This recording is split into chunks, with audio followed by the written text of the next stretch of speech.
Less jailed Boko Haram prisoners are released. In Lagos, marchers demanded the return of the more than 200 girls seized from a secondary school in the northeastern village of... Militant group Boko Haram has just released a disturbing video. The video purports to show some of the Chibok girls who were kidnapped 2 years ago. It alleges that some have been killed by Nigerian Air Force jets. Now, according to a spokesman of the group who was featured in the video, some of the girls have since gotten married to Boko Haram fighters and can be seen in the video carrying toddlers. She may have escaped one of the most feared terror groups in the world. Amina Ali was one of 276 schoolgirls kidnapped at gunpoint by Boko Haram militants from their boarding school in Chibok. All the Chibok girls, we were all kept together for 1 year in the forest. Some were sent to be married, and that was when I was given to my husband. At first, Halima tried to fight off her abductor. When they announced their plans to marry us, we rejected it. Then she realized she had no choice. We watched how they slaughtered so many of the women and men, so we got frightened. There are no exact figures, but aid agencies and government officials have told CNN that an alarming percentage of the girls rescued from Boko Haram have returned pregnant. Under the weight of the stigma, some of them are now choosing to risk their lives with risky abortions rather than give birth to their abductors' babies.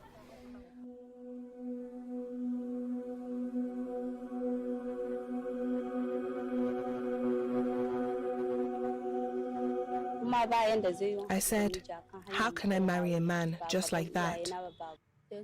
They came back with 4 men. They slit their throats in front of us. They then said that this will happen to any girl that refuses to get married. It's been 2 years since Boko Haram stole nearly 300 teenage girls from their school in Chibok. And the hashtag Bring Back Our Girls burned itself into our global conscience. Since then, thousands more have been kidnapped, and some who've managed to escape speak out tonight about what they saw. How old were you when Boko Haram came to your village? She tells Power she was 14 when she was forced to marry a Boko Haram fighter. You're a 14-year-old girl, you're in your village. These guys show up and they say, hey, I have a choice for you. I'm going to kill you, or you can marry me. The mass abduction triggered global outrage and a viral hashtag campaign. This unconscionable act was committed by a terrorist group determined to keep these girls from getting an education. My name is Joy Bishara and I am from Nigeria. On April 14, 2014, the Boko Haram terrorists came into my town, my hometown, Chibok, at night while everyone was asleep. They were shooting guns while coming to our town. I was sleeping and haven't heard of it. My friend waked me up and said, Joy, can't you hear what is going on? I said, no, and I went back to sleep. She said, get up, we cannot go to sleep. Something is wrong, the Boko Haram people are here. And while we were deciding on what to do, we were all like, some of us said we should just run out, and some of us said we should climb the walls and get out, but some of us said we are not allowed to leave the school, so we should just stay. We were still deciding on what to do, and a man just came in. We all were scared, so we started to kind of run, and he's like, no, you shouldn't run. I'm just here to protect all of you, so there is nothing wrong. I'm here to protect you from what is going on outside. We trusted him, and he said we should all come in a circle. All of us were in a circle, and then he said, okay. Then a lot of them started coming into our school, into the dorm where we were all sleeping. They all came in because we were all in a circle and we have no chance to run. So when they started coming in a lot, that's when I realized, oh no, these are not the soldiers. They're not the soldiers. And it was too late to run because they were all around us with guns and bombs, so we cannot run. And so they said that they're here, they're the Boko Haram people we have been hearing about, and they're the ones who kill, who burn churches, they just They're just telling us what they do, and they say, if we do not cooperate, same thing is going to happen to us. And we were all scared, crying. Some of us are like praying. Then they asked us to start to follow them. We were coming out with them, and the schools were burning. We're all on fire, and the fires were like almost touching us. So we were like, we were helping each other pass through it. And when we went to the gate, they asked us to sit down, and we all sat down. They burned the schools. They do not have mercy. They don't have mercy on anyone. So all the teachers ran away. There is no teachers in the school, and the gate man wasn't there either. And the soldiers that were outside the gate were not there too. So they have strong weapons that even the soldiers doesn't. So they cannot stand to fight them. They all ran away as well. Militant group Boko Haram has just released a disturbing video. The video purports to show some of the Chibok girls who were kidnapped 2 years ago. It alleges that some have been killed by Nigerian Air Force jets. Now, according to a spokesman of the group who was featured in the video, some of the girls have since gotten married to Boko Haram fighters and can be seen in the video carrying toddlers. She may have escaped one of the most feared terror groups in the world. Amina Ali was one of 276 schoolgirls kidnapped at gunpoint by Boko Haram militants from their boarding school in Chibok. All the Chibok girls, we were all kept together for 1 year in the forest.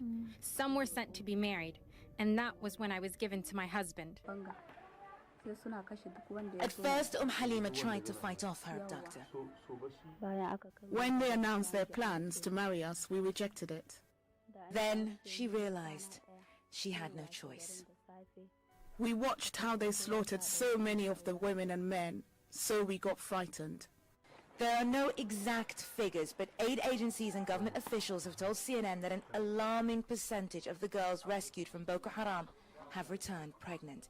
Under the weight of the stigma, some of them are now choosing to risk their lives with risky abortions rather than give birth to their abductors' babies.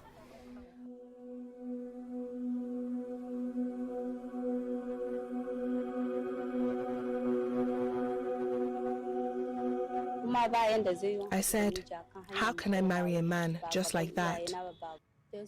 They came back with 4 men. They slit their throats in front of us. They then said that this will happen to any girl that refuses to get married. It's been 2 years since Boko Haram stole nearly 300 teenage girls from their school in Chibok. And the hashtag Bring Back Our Girls burned itself into our global conscience. Since then, thousands more have been kidnapped, and some who've managed to escape speak out tonight about what they saw. How old were you when Boko Haram came to your village? She tells Power she was 14 when she was forced to marry a Boko Haram fighter. You're a 14-year-old girl, you're in your village. These guys show up and they say, hey, I have a choice for you. I'm going to kill you, or you can marry me. The mass abduction triggered global outrage and a viral hashtag campaign. This unconscionable act was committed by a terrorist group determined to keep these girls from getting an education. My name is Joy Bishara, and I am from Nigeria. On April 14, 2014, the Boko Haram terrorists came into my town, my hometown, Chibok, at night while everyone was asleep. They were shooting guns while coming to our town. I was sleeping and haven't heard of it. My friend waked me up and said, Joy, can't you hear what is going on? I said, no, and I went back to sleep. She said, get up, we cannot go to sleep. Something is wrong, the Boko Haram people are here. And while we were deciding on what to do, we were all like, some of us said we should just run out, and some of us said we should climb the walls and get out, but some of us said we are not allowed to leave the school, so we should just stay. We were still deciding on what to do, and a man just came in. We all were scared, so we started to kind of run, and he's like, no, you shouldn't run. I'm just here to protect all of you, so there is nothing wrong. I'm here to protect you from what is going on outside. We trusted him, and he said we should all come in a circle all of us were in a circle, and then he said, okay. Then a lot of them started coming into our school, into the dorm where we were all sleeping. They all came in because we were all in a circle and we have no chance to run. So when they started coming in a lot, that's when I realized, oh no, these are not the soldiers. They're not the soldiers. And it was too late to run because they were all around us with guns and bombs, so we cannot run. And so they said that they're here, they're the Boko Haram people we have been hearing about, and they're the ones who kill, who burn churches. So they're just telling us what they do, and they say if we do not cooperate, same thing is going to happen to us. And we were all scared, crying. Some of us are like praying, and they asked us to start coming to follow them. We were coming out with them, and the schools were burning. We were all on fire, and the fires were like almost touching us. So we were like, we were helping each other pass through it. And when we went to the gate, they asked us to sit down, and we all sat down. They burned the schools.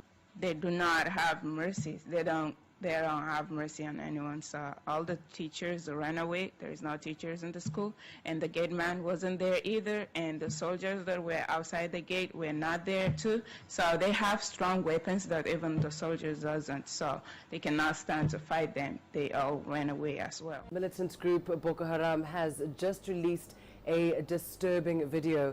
The video purports to show some of the Chibok girls who were kidnapped 2 years ago. It alleges that some have been killed by Nigerian Air Force jets. Now, according to a spokesman of the group who was featured in the video, some of the girls have since gotten married to Boko Haram fighters and can be seen in the video carrying toddlers. She may have escaped one of the most feared terror groups in the world. Amina Ali was one of 276 schoolgirls kidnapped at gunpoint by Boko Haram militants from their boarding school in Chibok. All the Chibok girls, we were all kept together for 1 year in the forest. Some were sent to be married, and that was when I was given to my husband. At first, Halima tried to fight off her abductor. When they announced their plans to marry us, we rejected it. Then she realized she had no choice. We watched how they slaughtered so many of the women and men, so we got frightened. There are no exact figures, but aid agencies and government officials have told CNN that an alarming percentage of the girls rescued from Boko Haram have returned pregnant.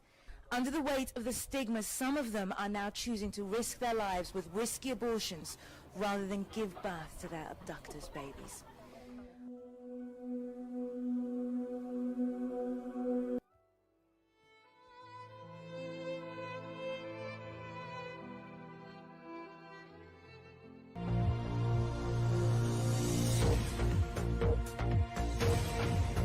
This is the secondary school in Dapchi town, where militants came last Monday night and abducted 110 school children.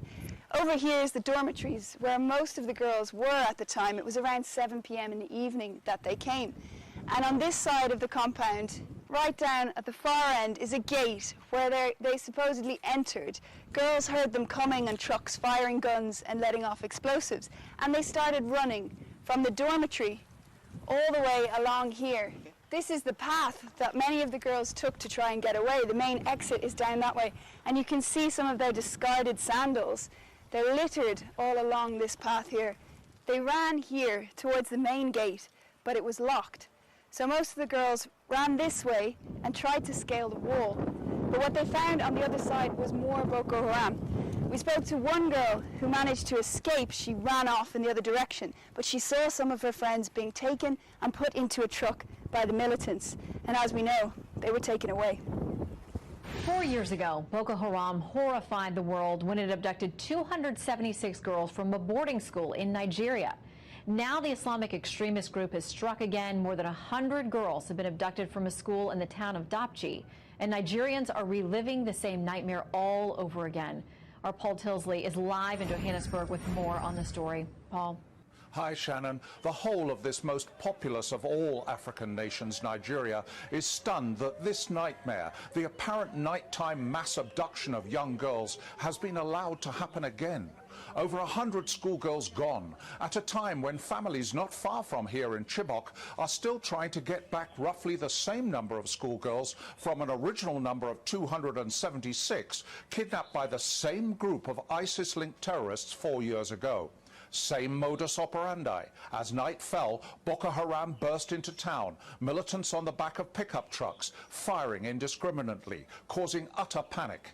Eyewitnesses report truckloads of the girls being driven off screaming by Boko Haram.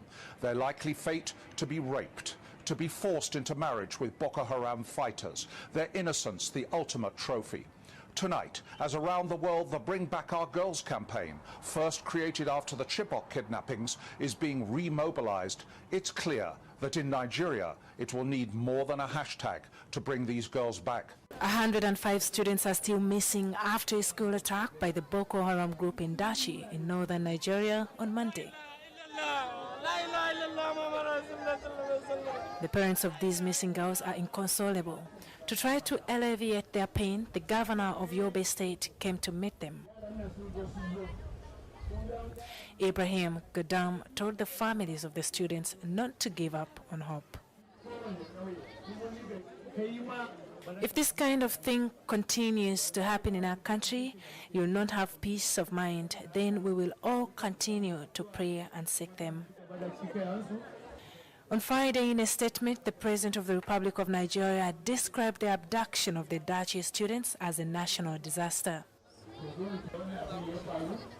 Muhammadu Buhari said that the whole country is alongside families affected by this event. Less than 48 hours after their release, the girls abducted by Boko Haram entered Nigeria's presidential palace for a meeting with President Muhammadu Buhari. The government said it had secured their release through back-channel efforts. President Buhari told the rescued girls not to lose hope. We want to assure you, as our daughters, that you will freely live and pursue your dreams in Nigeria.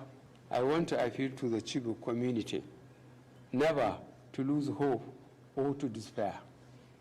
We are determined, as never before, to bring back our remaining Chibok daughters.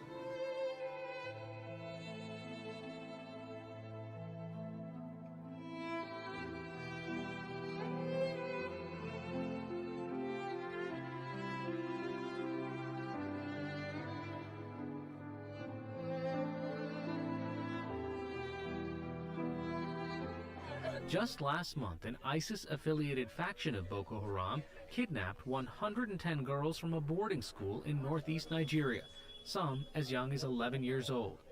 Last week, the Nigerian government shuttered boarding schools in the northeastern state and sent drones and jets to search for the girls. Boko Haram often marries the captives off to fighters. They've also been used as suicide bombers. In 2014, the militants abducted nearly 300 students from a school in the village of Chibok, prompting an international campaign to free them.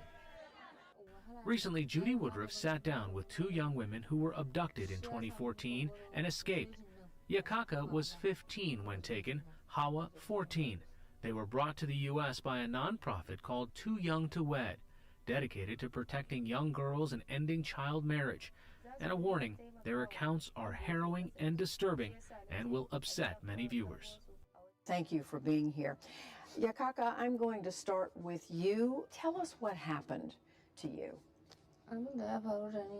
I was living in Boma, my hometown, with my parents, without any problems as a student when Boko Haram came and invaded the town. They abducted me from my house along with two of my younger siblings. One, a girl, was 5, then one of my younger brothers, who was 6. They took us to the forest, and up till now, there's no news about them. And what about your parents? I am together with my parents. When they took you away, what happened? How long were you there, and how were you treated? I had been with them for a long time. We've suffered a lot. It was rough treatment every day. My first husband among the insurgents was one of the people that abducted me. After having sex with me, he would send me out naked into the camp. Other insurgents would drag me and have sex with me. When I returned, he knew exactly that his own fellow insurgents had had sex with me, but he flogged me for wasting time. That was my daily life. I delivered a baby boy before I escaped with 3 other abductees. And Hawa, you were just 14 when you were abducted. Tell us what happened to you and your family. I lived in Boma along with my parents. I was a student going to school, no problem. Boko Haram came and invaded Boma, so he said they're going with me to the bush to go and marry me. My father objected. They held him, and in my presence they used a knife to slice his throat and kill him instantly. My stepmother also protested. They also held her and killed her. Fortunately enough, my mother was not at home, so they took me away. I got pregnant in their custody, and my pregnancy was about 9 months when I escaped. I never thought I could escape, but it was the best thing to do at that moment because I was 9 months pregnant. No support from anywhere, no arrangement to take care of me, nobody to help me out, no experience.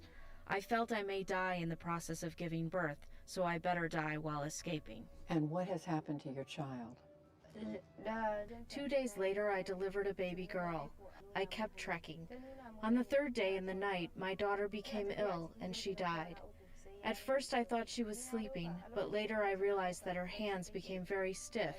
You couldn't even move them. Then I knew she was dead. There was a rag. I used it to wrap the corpse. Inside I dug a hole, buried the girl, and proceeded.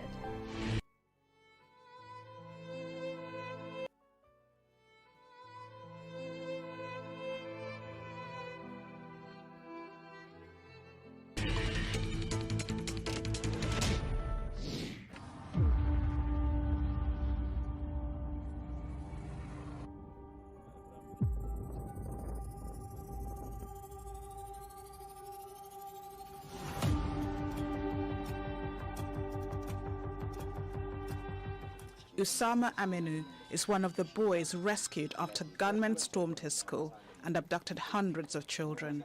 He says he was falling asleep when the attacks started. I started hearing gunshots. Then when I came out, there were many people already outside. We were asked to go back to our hostel. Then they said the gunmen were already in the school. We climbed the school fence, but they asked us to return back. We thought they were soldiers who were trying to protect us, but unfortunately they were not. When I decided to run, they brought a knife to slaughter me, but I ran away quickly. I ran into the crowd, but they couldn't get me. Then I put my clothes upside down so they could not see me. From there, they said they would kill whoever is trying to escape. I then began to run, climbing one rock to another through a forest. 2 days after the attack, more than 300 boys are still missing. Their parents are desperate.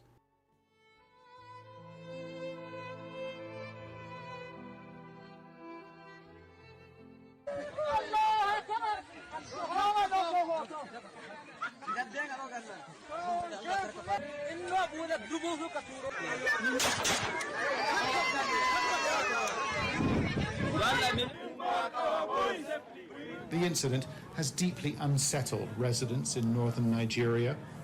In the regional capital, dozens of protesters took to the streets, calling on the government to act. The kidnapping in Kankara, not an isolated incident, they say. It's an example of how dangerous the country has become.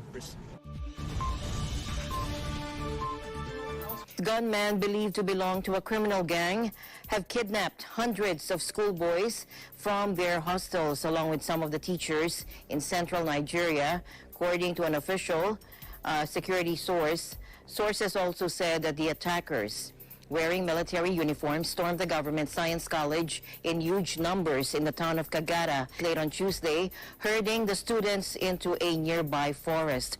Tonight, at least one person is killed and dozens of students and teachers abducted from a school in northern Nigeria. The government sends in the military to try and track down the kidnapped. The attackers wore military uniform and also carried assault rifles. They entered the school under the cover of darkness and went to the staff quarters, where they abducted some staff and members of their families. From there, they moved to the hostel, where they chased terrified students. One student was shot dead as he tried to escape. The abducted persons were moved into a forest, and it is believed they are being held in the forest.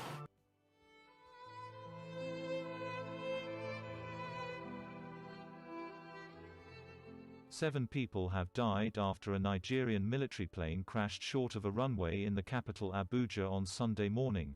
The plane was on the way to Minna, in the northern state of Niger, to try to rescue 42 people who had been kidnapped.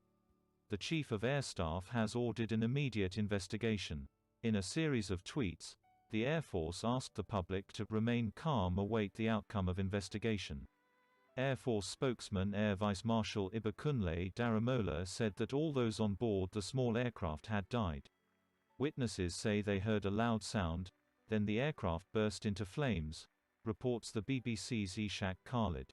Vice Marshal Daramola told the BBC that the aircraft was on a mission to try to rescue 42 people, including students and staff abducted from their boarding school in the town of Kagara on Wednesday. Local residents were shocked to see an aircraft fall out of the sky. Before now, the quiet Wasa community in Abuja, with proximity to the Nnamdi Azikiwe International Airport, only watches when airplanes come down from their altitude in preparation for landing. This time, it was different. A tragedy. We are at this place, try to make a foundation. Then I just saw a plane coming down, and before we would have known, the plane just went down there and then crashed. So and we rushed there to even go and maybe to rescue. So when we reached that point, the thing exploded back again. Then we now ran back, and we went there. We saw the people there burned beyond recognition. I witnessed the plane before it crashed. I just came back from church. I want to go and buy something. Only for me to come outside the compound, and I saw plane coming close as if it wants to land in front of our compound. I was like, what kind of driving is this? What kind of driving is this? What? Ah, God. It was terrible. And the next thing I heard was a big sound with fire and smoke.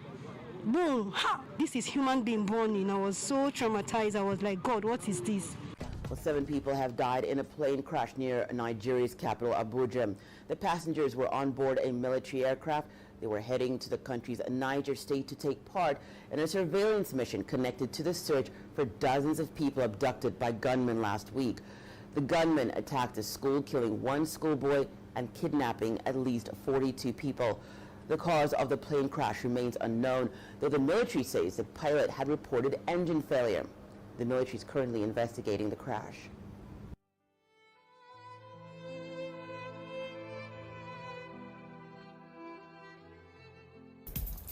Meanwhile, suspected armed bandits raided a school dormitory in northwestern Nigeria overnight. A teacher and parent told AFP on Friday, raising fears of another mass kidnapping in the region.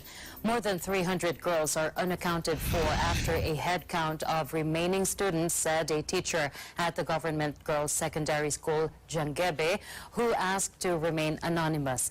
He said the attack happened around 1 a.m. or midnight GMT, but did not provide details on the number of students present in the school at the time. Heavily armed criminal gangs in northwest and central Nigeria have stepped up attacks in recent years, kidnapping for ransom, raping, and pillaging. Just last week, 42 people were taken by a gang from a school in nearby Niger State. In December, more than 300 boys were kidnapped from a school in December in Kankara, President Muhammadu Buhari's home state of Katsina, while he was visiting the region. Well, it was a terrifying night at a girls' school in northern Nigeria. The government says gunmen on motorcycles stormed a state-run boarding school, kidnapping hundreds of children. One source tells CNN the criminals forced the abducted girls from their dormitories into the forest.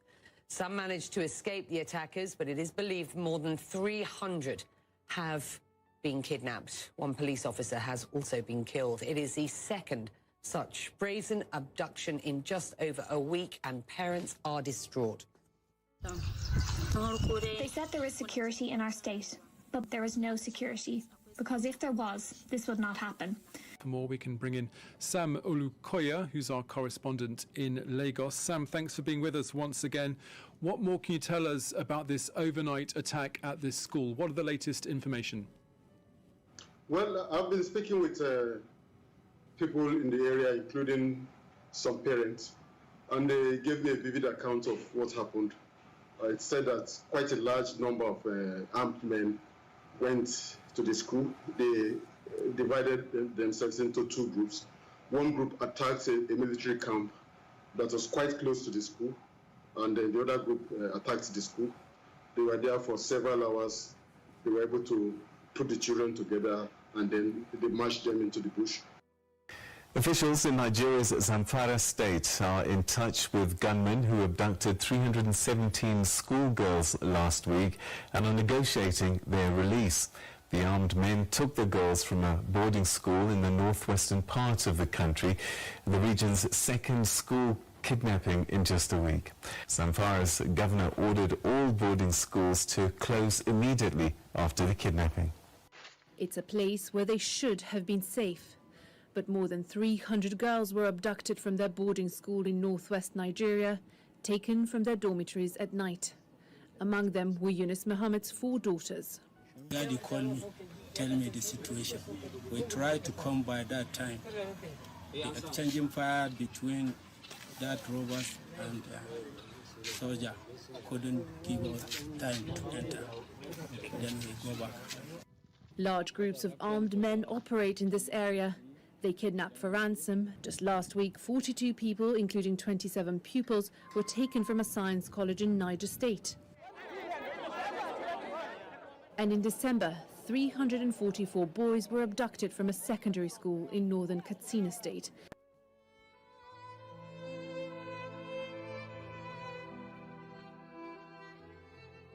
We begin then with that breaking news out of northwestern Nigeria, where more than 300 schoolgirls have been kidnapped. It happened in Zamfara state. Gunmen arrived at night, shooting sporadically, and took the girls into the bush. What's left behind in these rooms indicates the girls left in a hurry, and probably in shock. The attackers shot through glass windows to force them out. Personal effects strewn across the floor.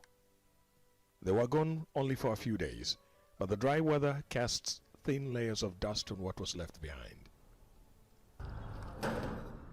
At the school entrance, the lone security guard tried to stop them, but failed. After a short patrol of the school perimeter, I went back in. Shortly after, I saw someone on the wall. I pointed my gun at that intruder. I heard him telling others to shoot me. I hid and I called for help. No one was able to help because they've surrounded the school. Although there are 2 security posts within a few hundred meters of the school in this northwestern state of Zamfara, not enough support reached him. A police officer who attempted to stop them was shot dead by the attackers. Marwana Tishitu is among students who evaded capture. They now start shooting, shouted, everybody should come out. If you catch anybody inside the room without coming out, we are going to shoot them. So our sisters just came out running to the gate. Ismail Hassani is still waiting for the news of his 10-year-old daughter, his sister, and a friend's daughter. I've never been in such a confused state. I haven't slept much, nor eaten well since then. There is no joy, no laughter anymore in this house. Back at the school, a few parents hang around for news of their children. With them, security personnel guarding empty classrooms and hostels. Just a few days ago, these hostels were full of life. 550 girls were here chasing their dreams. Some wanted to be doctors, others teachers.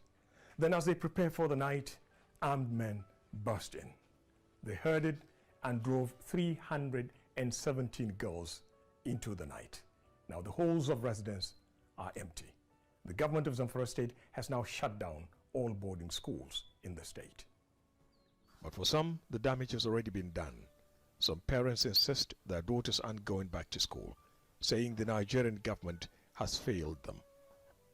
Hello and welcome. The President of Nigeria, Muhammadu Buhari, has welcomed the release of 279 schoolgirls abducted by gunmen last week.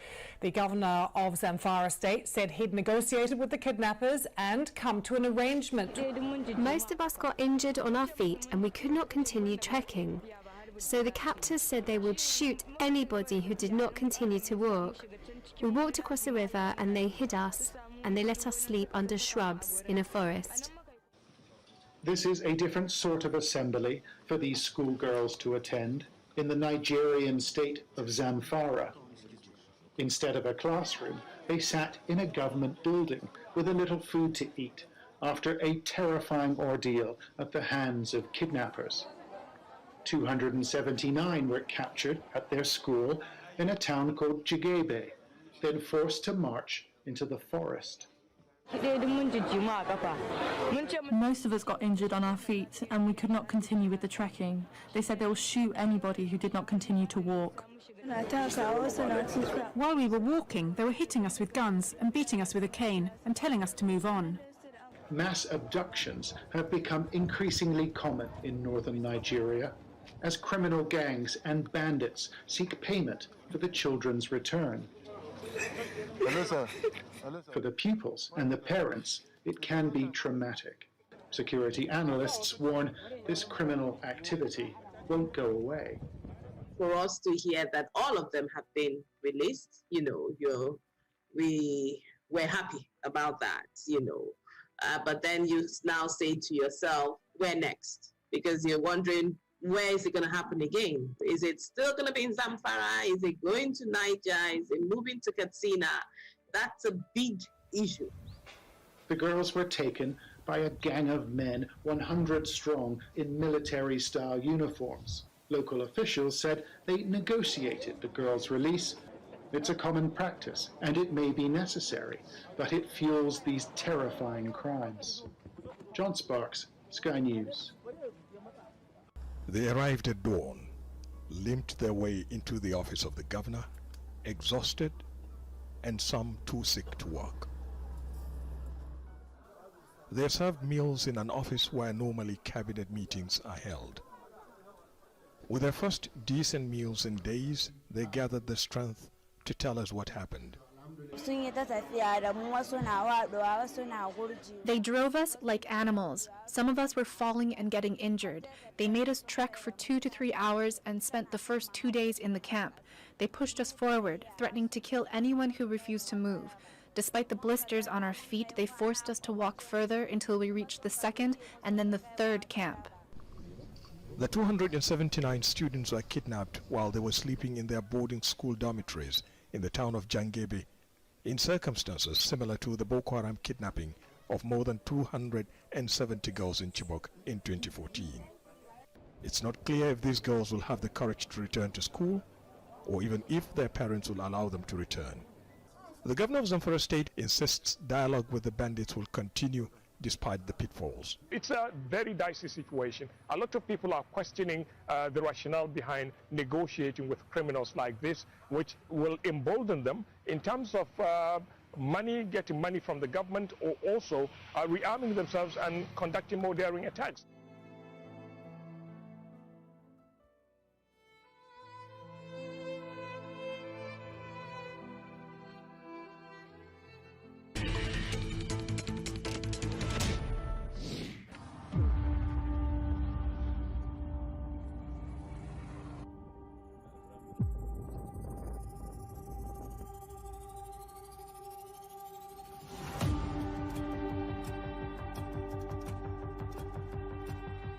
Usama Aminu is one of the boys rescued after gunmen stormed his school and abducted hundreds of children. He says he was falling asleep when the attacks started. I started hearing gunshots. Then when I came out, there were many people already outside. We were asked to go back to our hostel. Then they said the gunmen were already in the school. We climbed the school fence, but they asked us to return back. We thought they were soldiers who were trying to protect us, but unfortunately they were not. When I decided to run, they brought a knife to slaughter me, but I ran away quickly. I ran into the crowd, but they couldn't get me. Then I put my clothes upside down so they could not see me. From there, they said they would kill whoever is trying to escape. I then began to run.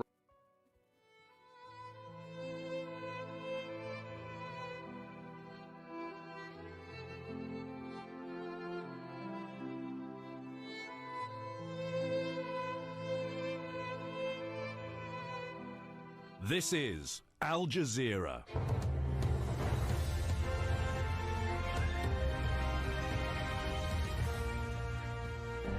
Well, we begin this bulletin with breaking news out of Nigeria. There are reports that gunmen have kidnapped students from a college there. That abduction happened in Kaduna State in the northwest. This is CNN Breaking News. Right, I want to get you back to Nigeria now, where more parents will be in torment and the country's kidnapping crisis deepening. As we have been reporting, a forestry college in northwestern Kaduna State is the very latest target of gunmen. Right now, it's not known how many students were grabbed at gunpoint after an assault overnight. What we do know is that this is the 4th time students have been abducted since December, and Nigeria is reeling.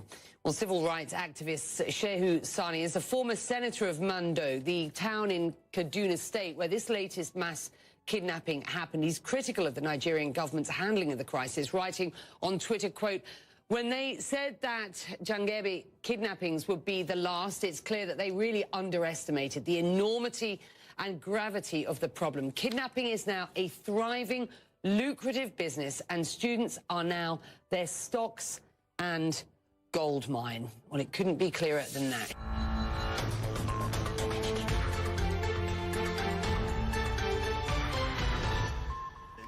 Outside Mando's Federal College of Forestry Mechanization, a hole blasted through a wall into the grounds.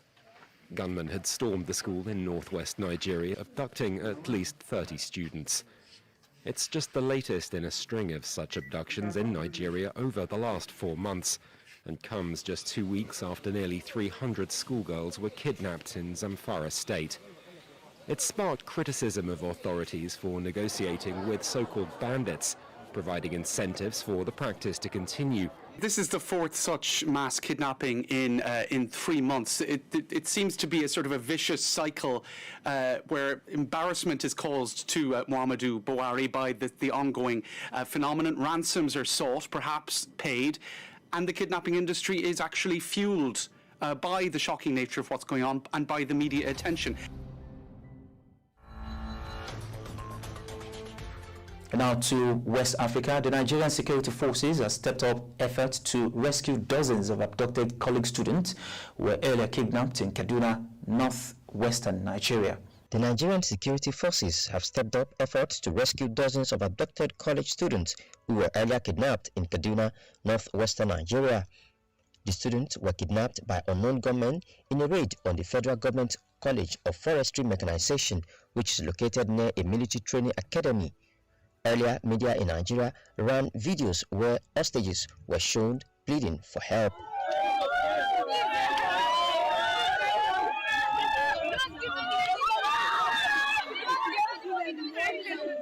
We are pleading on government to come now that is early, because these people, they have bad minds towards us. We are pleading on government to come and help us, because without the government coming to our rescue this early and having any settled issue with them, there will be a serious problem with us. We are pleading on government to come and help us. I, as a CNC, am making 100% to effectively deploy the officers and men to secure the country. Turning to Nigeria, I can tell you the Secretary General strongly condemns the reported abduction of another group of students in that country, this time from the Federal College of Forestry Mechanization in Kaduna.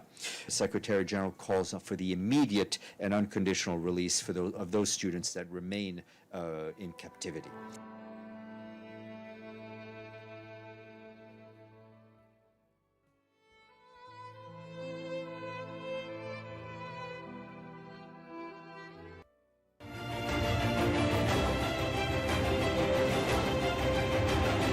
Now, with reports of a fresh attack on the divisional police station in Ehime, Bano local government area of Imo State, southeast of Nigeria, the gunmen are reported to have freed all the suspects in detention before setting the police divisional station ablaze.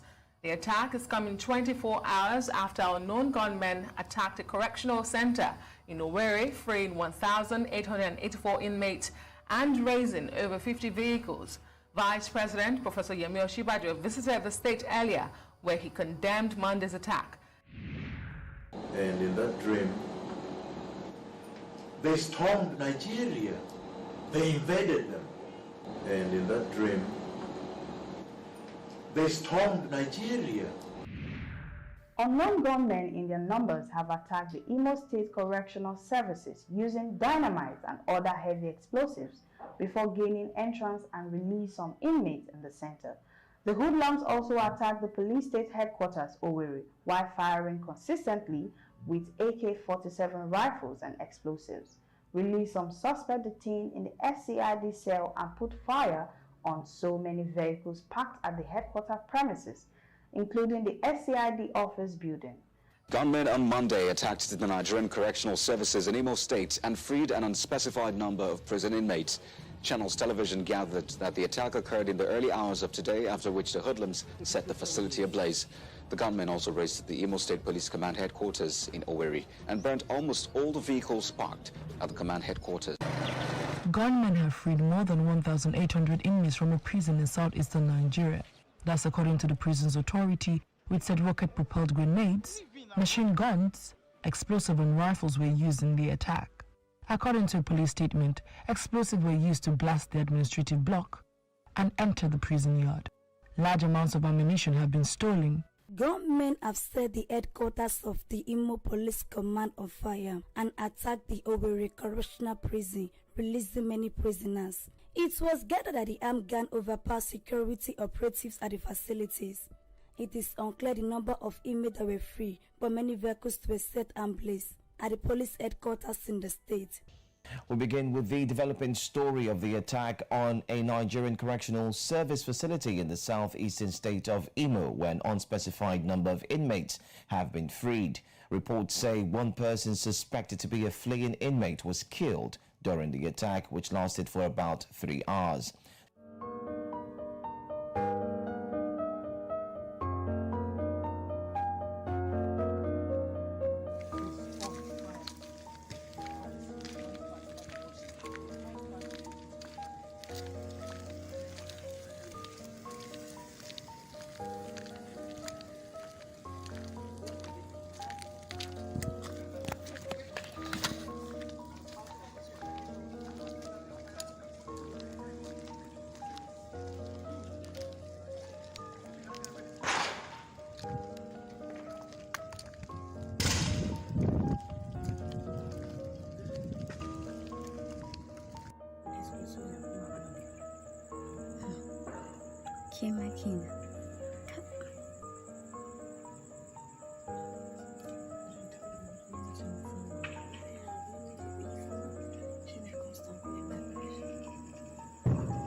The Lord is saying that the power unto man is in the highway.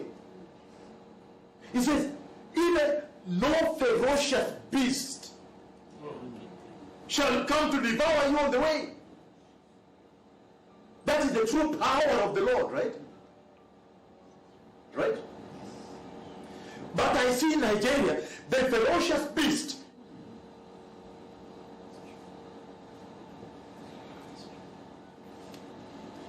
and so I have come to ask you, on which way are you walking? Which highway is Nigeria following right now? In other words, is she really on the highway of the Lord? Because the other highway, the devourer is there. That is the way that Nigeria followed. And in that dream, they stormed Nigeria. They invaded them, humiliated them, held them captive. There were so many people and the line was so long, huge line. The beast is devouring Nigeria. Everybody is watching. All over the world. That's what the Lord is saying here.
And the message I received from Professor Kasepoy, a senior consultant surgeon who is based in Eldoret at the Moi Teaching and Referral Hospital, is a known surgeon.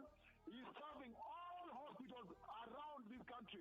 He's one of the few transplant surgeons we have in the country. When I read his statement, it was quite unsettling.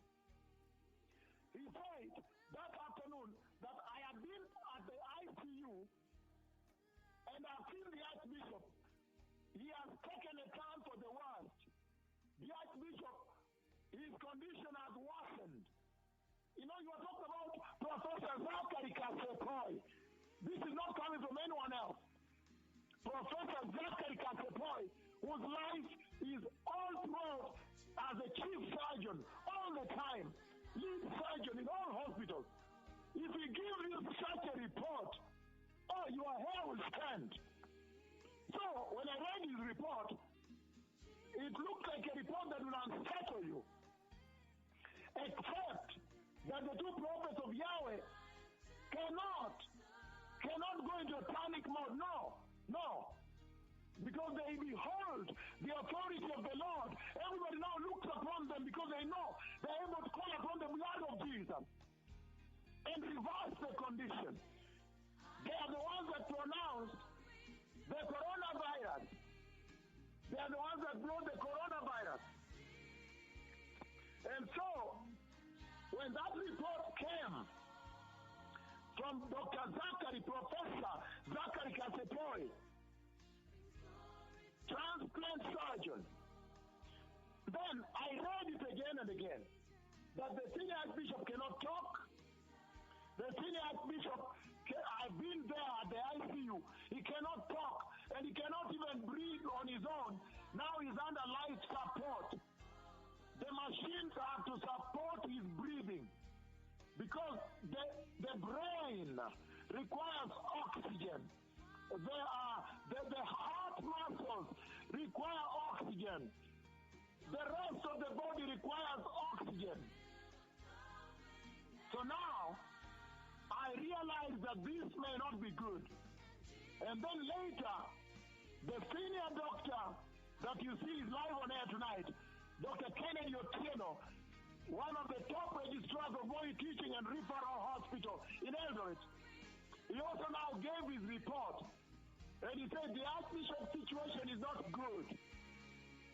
And he told us now he's fully under machine life support, meaning the lungs cannot now take in oxygen. Remember, we are coming from 96% lungs damaged. So that was quite a tall order. That was quite a situation.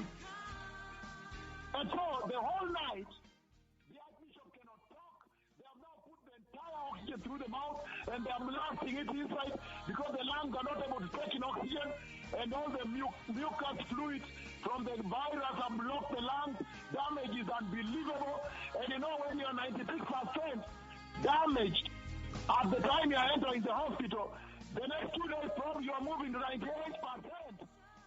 The virus continues, does not stop. The virus never says, look, they have done a CT scan, high-resolution CT scan. Let me stop from here now. The virus continues to do damage. And so the reports coming through are bad that whole night. So we are on the phone.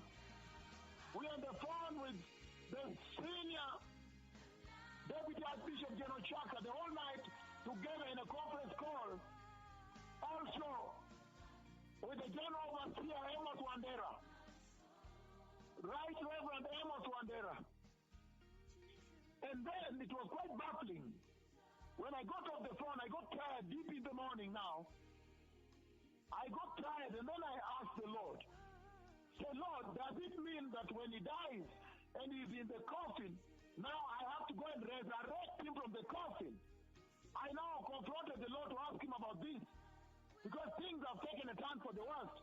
You hear Dr. Kennedy Otieno describing the unbelievable a grim situation where he's even throwing his legs a bit down off the bed as though he's suffocating or he's going. Unbelievable situation that happened over there. You hear the details from Dr. Kennedy Otieno, and now you are stunned. You are shocked at the grim details. So I asked the Lord, what does this mean? What does this mean? Does it mean I have to resurrect the senior bishop again? But the other time, he died and I resurrected him. Does it mean this time from the coffin, I have to go when he's in the coffin and pull him out? What does this mean? And then I wanted to go and sleep. So when I went to sleep, then I said, no. I got up again and told the Lord, let us remove him from there. The words I spoke to the Lord when I stepped out is, let us remove him from there. When I stepped out of the bed, I asked him, let us remove him from there. And then I went and fell asleep. That is when, in a dream, I spoke with the senior archbishop, and he answered me, and the Lord was happy, and I saw everything at the CICU, and the senior archbishop got up. So that is the exact moment the night of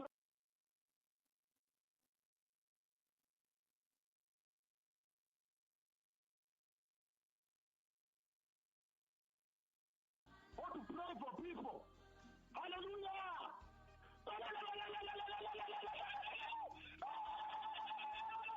Jesus is Lord, the Lamb of the Lamb, the glorious Lamb of God, the glorious Lamb.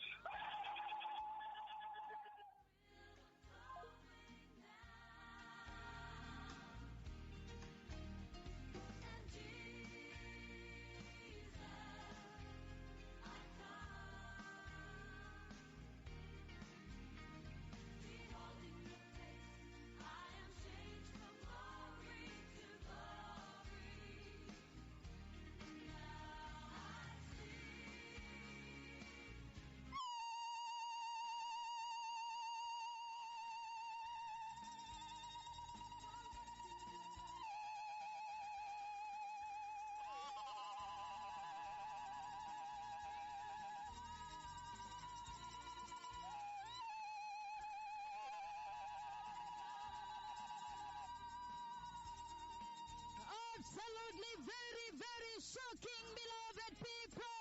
Very, very shocking indeed. The massive power, the tremendous power to stop death. The two mega prophets of Jehovah Yahweh literally stopped death and resurrected the senior archbishop again. Blessed people, beloved listeners, we are going to talk to the senior doctor again. This is absolutely very tremendous, very mighty, very powerful, unbelievably shocking, blessed people. What a night! What a night to hear this mighty and very shocking and very tremendous narrative of the complete restoration of the senior archbishop. Blessed people, only the two mega prophets of Yahweh, the ones that commanded that the earth repents, that the world repents, or they struck the earth with the coronavirus. And we remember that before the throne of God, they stopped the rider of the pale horse, death. Blessed people, they have the authority to stop death.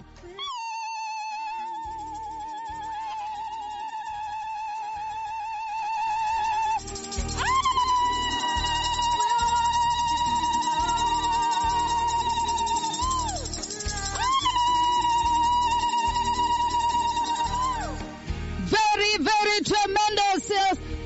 Dr. Kennedy, this is absolutely very shocking. You are explaining to us what transpired, and it is very, very shocking to hear indeed.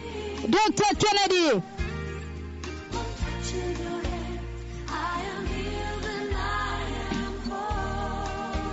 The place where the senior blessed archbishop was in was a place of total, absolute agony.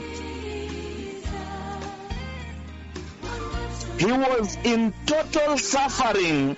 He was going through a very, very difficult situation. Yes, he was in much pain and he was struggling. He was essentially gone down. You're saying he was essentially gone. He was really gone. There was nothing more that could be done. The hospital was trying. The doctors, you were trying. But there was nothing more that could be done. It was now between the Lord and the senior archbishop, and the two mega prophets of Yahweh stepped forward and they decreed, and now you were shocked in the morning when you got to hospital to find that he is still alive. Yes, Senior Bishop Joan. When I got to hospital that morning, yes, I knew in my heart that I was coming to meet the worst. Yes. I was ready for any eventuality. You said that you actually did not even go straight to see him. You wanted to find out from other people first. You feared to go to where his bed was. You feared to go because you were waiting for the worst. You did not go straight there. You decided to find out from other people first, then be able to compose yourself. You feared to see the worst and to meet the worst. I feared to be the one who was going to break the bad news. Yes. So when I entered the ICU, yes, I did not go straight to his bed. Yes. But I went to the nurses who were there in the ICU. And I inquired from them how their night was. Yes. I knew definitely that there was nothing good that will come out of that day for me. Yes. I was ready for the bad news at that time. And when I asked them how their night was, they told me their night was good. Yes. That they had a calm night. And I told them, no, I'm not asking about you nurses. I am referring to my patient. I am referring to the blessed senior archbishop. How was his night? And they told me he is good. I said, these people are joking with me.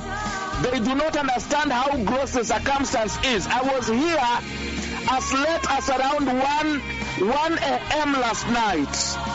And it is 6 in the morning right now.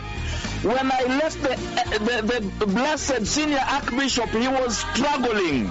He was drowning. He was in agony. He was in pain. He was dying. Bit by bit, he was dying. Yet the nurses this morning are trying to tell me that they had a calm night. Yes. I could not fathom what they were telling me. And I asked them again that when I asked how your night was, I am making reference to my patient. How has my patient been? And they said the same answer, that we have had a calm night. Your patient is over there. Wow. So I had left the patient the previous night on CPAP machine. Yes. And this machine was jetting in, was blasting oxygen inside the dead lungs of this blessed senior archbishop. But there was no reprise because they did test. They could do the blood test 1 hour after 1 hour. Remember, after that, the next thing is intubation. But the situation was so bad that even the doctors themselves, when we came the first day, they told us that we will not try beyond CPAP. We will not go to intubate the blessed archbishop because that will just be us killing him physically. So he discouraged us. He told us when we were seated with the rest of the bishops on the second day of the admission that if we get to the point that we have to intubate him, then let us stop at that point. Let us not subject the archbishop to so much pain, so much suffering, yet we will not be helping him. That was told to us the day that we brought the archbishop to the hospital. So we knew that the last line of action was CPAP, where he was at. So when you are on CPAP, you are upgraded subsequently. You could start from 50%, then you move to 60%, on until you get to 100.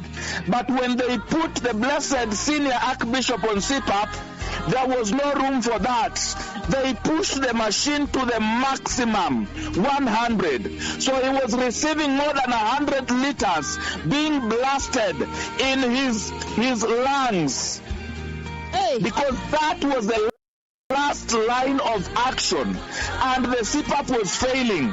We knew that it was failing because they kept doing the blood tests to check how much oxygen was getting down, and the figures that they were coming with were totally incompatible with life. So there was no life in the blessed senior Archbishop. The figures that were coming, I was supposed to be writing reports to the headquarters every day concerning how the Archbishop was faring. But when I got to that point of reporting these figures, I did not report them, because I felt that I did not want to be the bearer of this bad news. Remember, you need around, the minimum is 90% of oxygen in your blood system. Yes. Of blood that is getting, the least that we need is 90% inside your tissues. Yes. Yet here we are talking about somebody who is doing 30%. 30%. So that is totally incompatible with life. There is no way that you can be having 30% of oxygen tension in your tissues and be alive. You will develop what we call acidosis. There is lactic acidosis. Acids will start to accumulate coming from the carbon.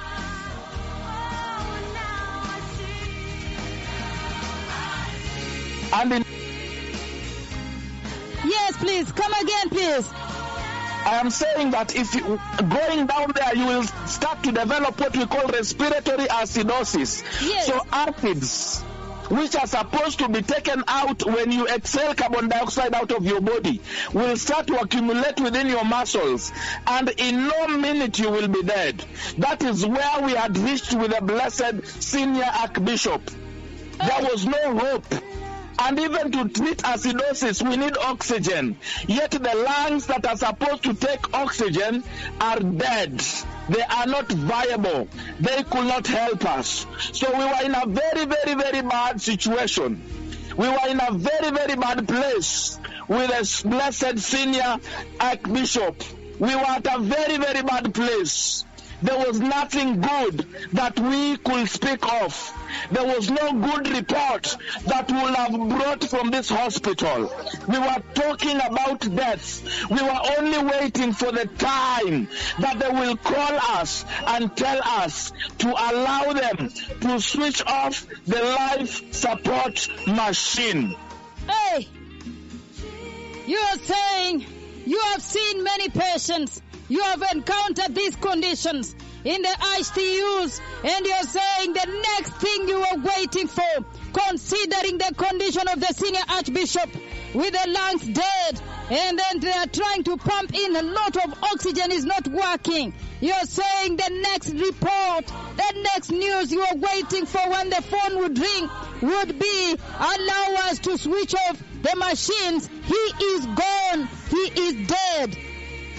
Yes, Senior Bishop Joan, we are waiting for the moment when they will tell us that there is no more life, that the machine is to be switched off, that they were to take the blessed Senior Archbishop out of the life support machine.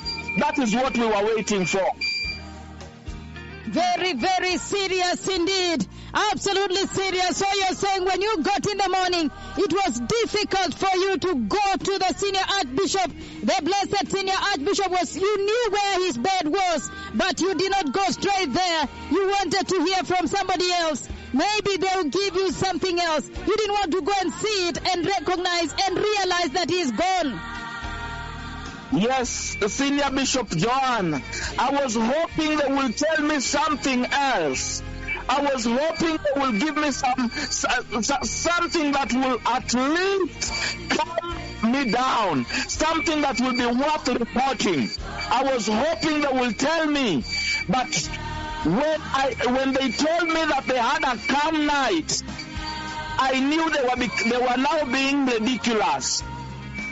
I knew that they were making jokes out of my situation because I could not understand a patient whom I had left some hours back. Remember, at some hours past 1 a.m. after the midnight, we were together with the blessed senior archbishop. Then I left, and at 6 in the morning I was on his bedside. So, yes, please. I could not understand how anything good may have occurred within this window of time. You're saying you could not understand what has happened, what transpired between the time when you left him in great fear that a phone call is going to come. You left your phone close to you all through the time. You feared, so you wondered what could have transpired between that time. And we have heard the two mega prophets of Jehovah Yahweh come live on air yesterday and today. And they explained to us what actually transpired when they stepped before the Lord and told and asked the Lord that let us remove him from death. Tremendous, tremendous, tremendous. And then went straight away and pulled the senior archbishop from death. Indeed, I am lacking words to explain what occurred, but as a witness, a first-hand witness of every step of the journey that the blessed senior archbishop has gone through, this is nothing less than death, removal from the dead. The agony, the pain that he was exhibiting. Remember, I have dealt with patients as a doctor, and there are signs that I'm able to look at on a patient, and I can see their struggle, and really within me, I could really gauge or extrapolate that it's only a matter of time before we lose this particular patient. And to be very plain and sincere concerning the situation that we are faced with now is that the blessed archbishop was at that point. Even the nurses had become apathetic. They did not want to put so much effort on someone who will be there just for a few minutes and be gone. So at this particular time, there were 2 patients in the ICU, and you will see that their focus, their attention, their effort was more on the other patients. They only did what was necessary for them to do for the blessed archbishop, but their focus had shifted, their attention had shifted, because they saw the circumstance and the situation that the blessed archbishop was in, and they knew that it was a helpless situation. They did not want to spend more energy tending to the blessed archbishop again. Oh, you are saying that this was a gone case. This is absolutely very tremendous miracle. And Dr. Kennedy, you are a very senior doctor. Thank you so much for taking your time to bring us this tremendous, mighty testimony that took place in the ICU under your care. Thank you so much indeed, Senior Dr. Kennedy. Amen, amen, Senior Bishop John. I am thankful to the God of the mightiest, mightiest prophets of the Lord. And I want to thank my fathers, the mightiest, mightiest prophets, because they have done it again. They have brought the senior archbishop from the grave. They have rescued us. They have saved us. They have helped us because we were at a bad place. We were facing shame with us. There was shame, a lot of shame. Even at that time, we could not walk in the hospital with our heads high anymore because of the amount of shame that we feared we will be facing with the circumstance. But the mightiest, mightiest prophets, they intervened. the mightiest prophets, they came in action when everyone had despaired, when the doctors had given up, when we who are taking care of the blessed Archbishop had gotten tired and frustrated with the situation. They came at the niche of time and saved the situation. That is why today, as we speak right now, the Archbishop is inside his residence in Nakuru with all comfort, without any residue of sickness. He is well and he is perfect. That is why, for me and for my family, we really thank the Lord. We thank our fathers, the mightiest prophets, because if it was not for their intervention, indeed we would have been talking about burial. Right now, we're talking about death for the blessed Senior Archbishop. May I pass you over to Senior Deputy Benhams, please. Praise the Lord, Senior Bishop Joanne. Praise the Lord, Deputy Archbishop Benhams.